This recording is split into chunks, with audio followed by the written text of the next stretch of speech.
Hi friends, potato വെച്ചിട്ട് ഒരു rice തയ്യാറാക്കിയാലോ? എങ്ങനെയെന്ന് നോക്കാം. അതിനായിട്ട് 1/4 കിലോ പൊട്ടറ്റോ ഞാനിവിടെ എടുത്തിട്ടുണ്ട്. പൊട്ടറ്റോ ഒന്ന് നുറുക്കി കഴുകി എടുത്ത് വെച്ചിട്ടുണ്ട്. സവാള, ഇഞ്ചി, പച്ചമുളക്, വെളുത്തുള്ളി ഇതൊന്ന് ചതച്ചത്. ഒരു പാൻ അടുപ്പിൽ വെക്കുക. അതിലേക്ക് ലേശം എണ്ണ ഒഴിച്ചു കൊടുക്കുക. അതിൽ നമുക്ക് പൊട്ടറ്റോ ഇട്ട് കൊടുക്കാം. പൊട്ടറ്റോ ലേശം ഉപ്പും കൂടെ ചേർത്തൊന്ന് വഴറ്റിയെടുക്കണേ. ഒന്ന് ഫ്രൈ ആക്കി എടുക്കണം. ഫ്രൈ ആക്കി എടുത്ത ശേഷം നമുക്കതൊന്ന് കോരി മാറ്റാം. ഒരു പാത്രത്തിലേക്ക് കോരി മാറ്റണേ. എന്നിട്ട് അതേ പാനിൽ തന്നെ നമ്മൾ സവാള വഴറ്റിയെടുക്കാവേ. ലേശം ഉപ്പും കൂടെ ചേർത്ത് കൊടുക്കുകയാണെങ്കിൽ പെട്ടെന്ന് സവാള വഴണ്ടി കിട്ടുവേ.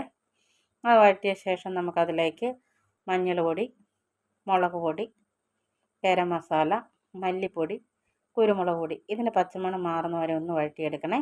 പിന്നെ നമ്മൾ ചതച്ച് വെച്ചിരിക്കുന്ന ഇഞ്ചി, വെളുത്തുള്ളി, പച്ചമുളക് അതും കൂടെ ചേർത്തൊന്ന് വഴറ്റി കൊടുക്കാം. അതിൻ്റെയും പച്ചമണം മാറിയ ശേഷം നമുക്ക് പൊട്ടറ്റോ ഇട്ട് കൊടുക്കാം. പൊട്ടറ്റോ ഇട്ട് കൊടുത്ത് ഒന്ന് നന്നായിട്ട് ഇളക്കി യോജിപ്പിച്ച് അതൊന്ന് നമുക്ക് മാറ്റി വെക്കണം. ഇനി നമുക്ക് റൈസിന് ആവശ്യമായിട്ടുള്ള അരി ഇടാം. ലേശം ഉപ്പും കൂടെ ചേർത്ത് ഇട്ട് ഒന്ന് വറ്റിച്ചെടുക്കുവാണേ. റൈസ് ഇവിടെ തയ്യാറായിട്ടുണ്ട്. നമ്മുടെ പൊട്ടറ്റോ ഇട്ട് കൊടുത്ത് ഒന്ന് നന്നായിട്ട് ഇളക്കിയെടുക്കാം. പിന്നെ നമുക്ക് കുറച്ച് കറിവേപ്പിലയും മല്ലിയിലയും കൂടെ ഇട്ട് ഇളക്കി യോജിപ്പിച്ച് പിന്നെ വറുത്ത് വെച്ചിരിക്കുന്ന കപ്പലണ്ടി, മുന്തിരിങ്ങ, സവാള വറുത്തത് ഇത്രയും ചേർത്ത് ഒന്ന് ഇളക്കി യോജിപ്പിച്ചെടുക്കാം. നമ്മുടെ പൊട്ടറ്റോ റൈസ് ഇവിടെ തയ്യാറായിട്ടുണ്ട്. എല്ലാവരും ഒന്ന് ട്രൈ ചെയ്ത് നോക്കണം. അടിപൊളി ടേസ്റ്റാണ്.